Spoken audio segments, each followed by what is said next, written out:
Hi, I'm Daniel from CPAP Solutions Australia. Today I'm going to show you how you can switch your mask type settings on your BMC Luna G3 auto CPAP machine. It's really simple. As you'll see on the front of your CPAP machine is a turn dial. Turn this dial to the right until you reach the masks option.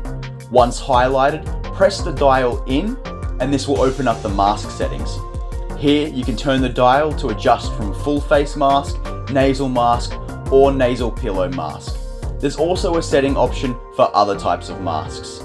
Once you've selected your option, push the dial in once more to confirm your selection and then press the home button until you reach the home screen again. And it's as simple as that. Your mask type preference has been selected. Remember to change the settings every time you want to use a different mask type and press the home button to get back to the home screen. Thank you for watching our video today. Remember to subscribe to our channel to stay up to date with all of our latest content. Have a great sleep.